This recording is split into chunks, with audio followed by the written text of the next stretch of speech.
Então, assim, retornando, deu um probleminha no vídeo, mas aí, continuando onde a gente parou.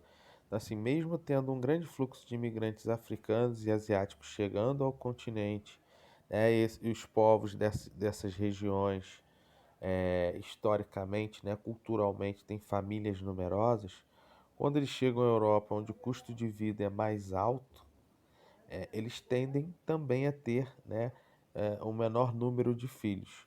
Mais para frente a gente vai ver a questão da taxa de fecundidade e vocês vão perceber que a taxa de fecundidade no continente europeu ela está muito abaixo, né, do que a ONU ela indica para uma reposição populacional, tá? Então a gente tem aqui a Europa, né, como o terceiro continente mais populoso e ao mesmo tempo nós temos países, né, como é o caso do Vaticano, que é o menor país do mundo, tá? Onde temos lá, né, a sede da Igreja Católica, ali é considerado um país, é um quarteirão. Você tem 800 habitantes. Temos São Marino, que fica dentro da Itália, é um principado, com 33 mil.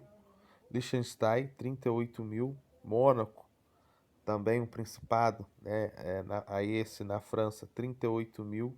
Andorra também fica na França, 75 mil habitantes. Ah, e entre, né, os países que têm uma extensa área territorial, né, você tem o menos populoso que é a Islândia, tá? Do ponto de vista demográfico, né? Com 353 mil habitantes. Então a Europa, mesmo a mesma Europa, né, melhor dizendo, que é o terceiro continente mais populoso, também, né, vai apresentar países, né, com os menores, né, melhor dizendo, os menores países do mundo em termos populacionais, tá?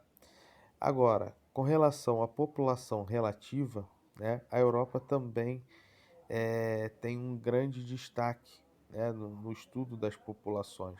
Isso porque é o segundo continente mais povoado do mundo, ficando atrás apenas do continente asiático.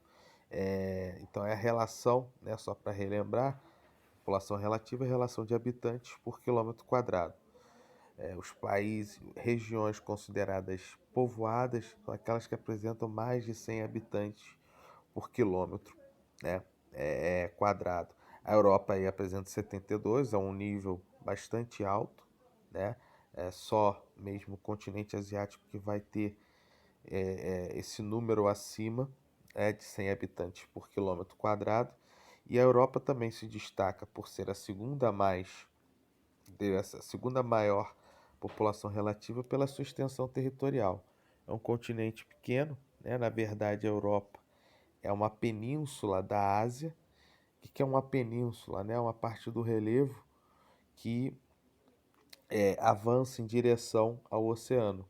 Então seria a ponta, né, da Ásia. Então uma extensão territorial pequena acaba e grande, né, um número elevado de habitantes, mais 747 milhões, acaba proporcionando uma alta densidade demográfica. É, Mesmo apresentando esses números, né, em relação à população absoluta, à população relativa elevados, a Europa ela, ela tem uma distribuição populacional muito desigual, né? A maior parte da população europeia, como eu falei anteriormente, fica é, é, é, na Europa Ocidental, né? Então, onde estão Inglaterra, França, Portugal, Espanha, Alemanha, né, Itália. Então, esses países concentram a maior parte da população europeia, tá? Se Vaticano, né, e Mônaco, por exemplo, estavam ali entre os países com o menor número de habitantes dentro da Europa, vão ser, em relação à população relativa ou densidade demográfica, eles estão ali como os que apresentam as maiores densidades demográficas, né? Mônaco com uma densidade de, desculpa, 18 mil, quase 19 mil habitantes por quilômetro quadrado, tá? E o Vaticano com mais de 2.000, com mais de 200 habitantes por quilômetro quadrado, tá?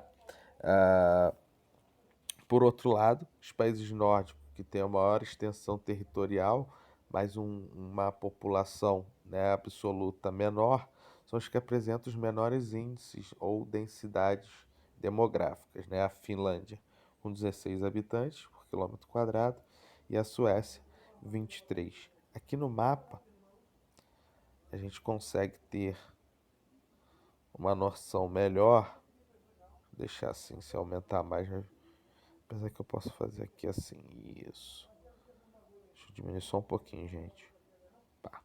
A partir do mapa da densidade, né, população habitante por quilômetro quadrado, a gente percebe, né, que a Europa, deixa eu só riscar aqui em vermelho para vocês observarem.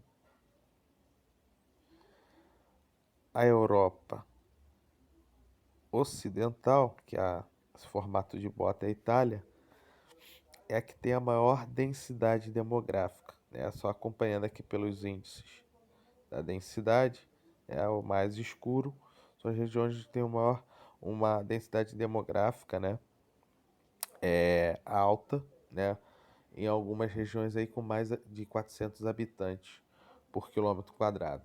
E o fato, é claro, dessa alta densidade foi, como eu falei, os índices, né, socioeconômicos elevados. Então, renda elevada para a população e também, né, a condições de vida bastante elevadas, né, com acesso à educação de qualidade e um sistema de saúde também de extrema qualidade, ok? Só diminuir aqui. Seguindo, né, a gente vai ter aí a questão da população urbana e a organização do espaço.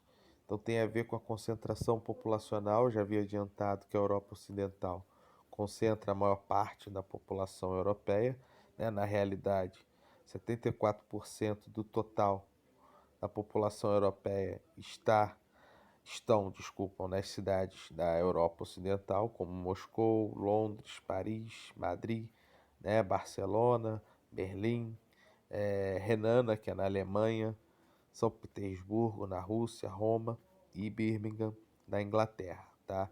Essas grandes aglomerações populacionais, né, acabam é, é, dando origem a grandes também aglomerações urbanas, que são as conurbações e as megalópolis. Só para entender, as conurbações é a junção, né, de duas ou mais cidades. As cidades vão crescendo, se expandindo lateralmente.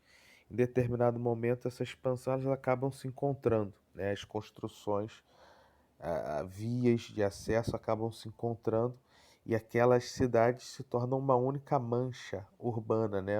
Como se fosse uma única cidade, né? E a gente tem as megalópolis. A megalópolis é a junção das metrópoles, que são cidades maiores, né? Então, para vocês terem uma noção do que é uma megalópole, né, mais próximo da nossa realidade, é Rio e São Paulo. Rio é uma metrópole, São Paulo é uma metrópole. Por que são metrópoles? Cidades grandes, setor de serviço bem desenvolvido, né? É, Nesse serviço a gente está falando de comércio, saúde, educação, né? Então, as oportunidades, né, de emprego, as oportunidades de qualidade de vida que são maiores do que em outras cidades, não só da região, como também do país. Então, como ocorre essa megalópole, né? Rio e São Paulo foram crescendo, se expandindo, e em determinado momento elas se encontraram, né? A gente consegue visualizar isso na chamada Via Dutra, né? A estrada que liga Rio e São Paulo. Toda a estrada a gente vai ver construções, né? Aglomerações de pessoas ou cidades. Então isso faz com que a gente não tenha uma descontinuidade. A gente não vê, acabou Rio de Janeiro, começou em São Paulo, porque ao longo de todo o percurso há uma contínua, desculpa, mancha, né, urbana. E aí na Europa formaram-se, principalmente na área ocidental, essas grandes manchas urbanas. A gente tem aí duas importantes megalópolis, né? Normalmente a gente vê as megalópolis sendo consideradas, né, dentro da Europa apenas as regiões metropolitanas. Então a gente vê a Grande Paris, então reúne Paris e cidades no seu entorno, grandes Londres. Mas o conceito que a gente está usando aqui no livro é um conceito mais recente, em que eles criam duas grandes megalópolis, né, ou duas áreas de megalópolis na Europa descontínuas. O que isso quer dizer? Ela atravessa diferentes países e até mesmo alguns mares, para que forme uma única mancha urbana de grandes metrópoles, que é o caso da Banana Azul e Banana Dourada. Professor, mas por que banana, né, o nome da megalópole? Essa terminologia, ou essa classificação, né, se dá quando você olha por imagens de satélite. Deixa eu até logo mostrar para vocês antes de explicar. Então aqui, ó, tá fraquinho o azul.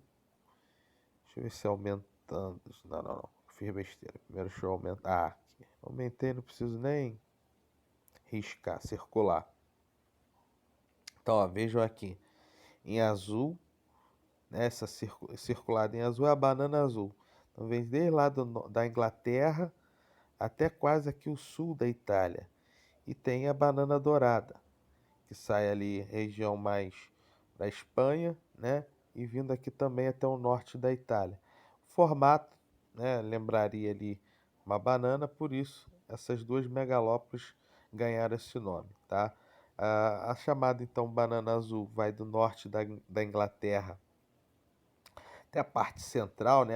Aqui no livro está norte da Itália, mas é até a parte central da Itália, atravessando importantes cidades, né, principalmente ali em destaque na Inglaterra, como Liverpool, desculpa, Liverpool, Manchester e Londres, né, que é a capital, que são grandes áreas, né, industriais e concentram mais de 120 milhões de habitantes, né, fora ali cidades, né, que cortam, né, toda a Europa nesse trajeto aqui.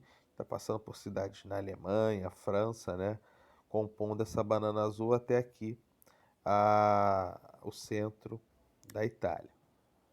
A banana dourada, então, vai do sul da Espanha e França até o noroeste, né, da Itália.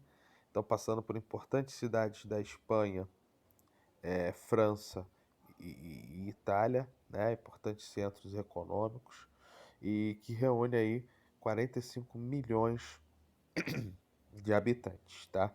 A voz tá meio anasalada, gente, porque eu tô com o nariz entupido. É alergia aqui, por causa desse tempo frio. Mas seguindo aí, a gente tem a estrutura da população europeia. Um ponto também que eu já havia adiantado, né? A população europeia é uma população, né, na classificação geral, uma população envelhecida.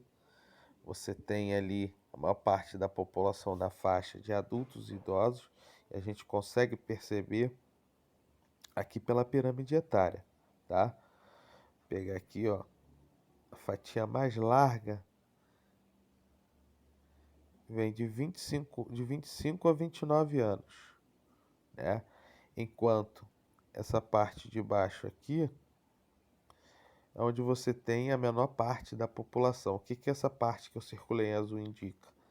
São os jovens, então vai de 0 a 19 anos, vem demonstrando que o número de meninos e meninas, né, direito, meninos masculino, né, a pirâmide etária masculina, ou esquerda, a pirâmide etária masculina, direita, a feminina, ela está nos indicando aí que o número de crianças, né, ou de nascimentos de crianças tem diminuído forte na Europa, né, enquanto a população adulta, né, permanece uma média alta, e aqui em décadas anteriores, eita, deixa eu rabisquei aqui, deixa eu só tirar, em décadas anteriores as taxas de fecundidade e natalidade eram um pouco maior, então você tem essa população adulta né, ou a metade da pirâmide. Deixa eu botar em verde a metade, que vai até aqui, 59 anos, tá? Sai dos 20 até ali os 59 anos. Então essa porção ainda é larga porque em décadas anteriores a taxa de fecundidade ainda era alta, né? E também a gente vai observar a população, né, de idosos também crescendo, né? Uma pirâmide mais larga. O fenômeno que a gente fala relacionado a esse envelhecimento populacional da Europa é de pirâmide invertida, né? Por que uma pirâmide invertida? Deixa eu só apagar isso que eu fiz. Pirâmide, né? Normal, tem uma base larga, só, né? Não saiu legal, mas tem a base larga, o topo mais afinado. O que acontece nessa europeia? A base está afinando e o topo, né? Ele está alargando. Então é como se você tivesse uma pirâmide ao contrário, beleza? Só para a gente identificar.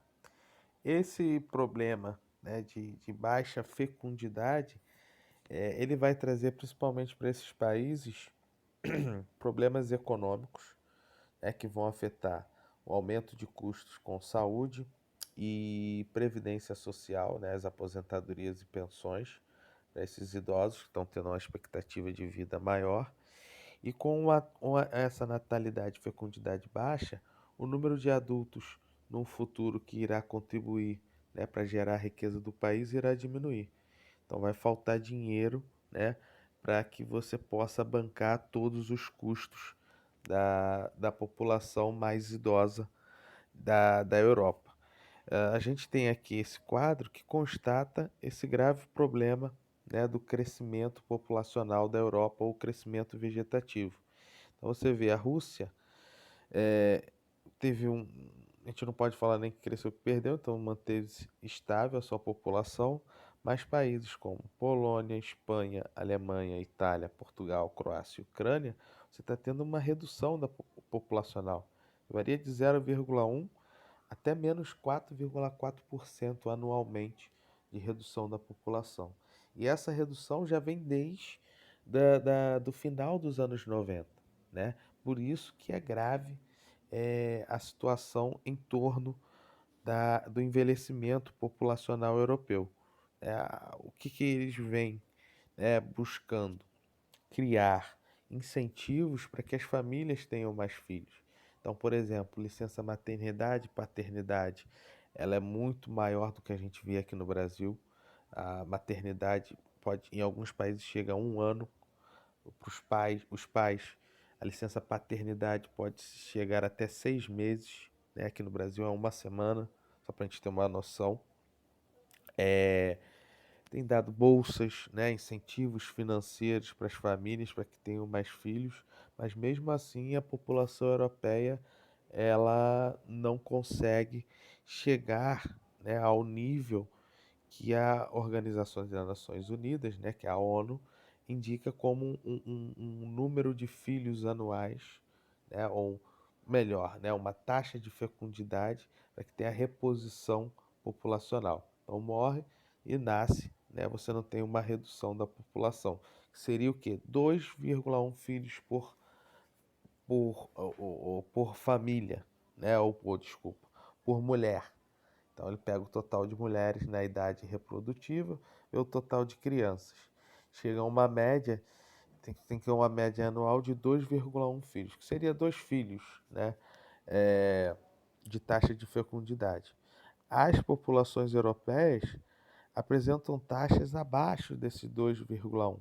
É a que apresenta a maior taxa é a Rússia, desculpa, é a Rússia, né, com 1,75, que é uma taxa próxima à que a gente tem aqui no Brasil, né? Mas os demais países têm taxas de fecundidade muito baixas, né? A Alemanha ali 1,5, né? E a Polônia, por exemplo, com 1,3. Isso acaba contribuindo ainda mais, né, para o envelhecimento populacional do continente, beleza?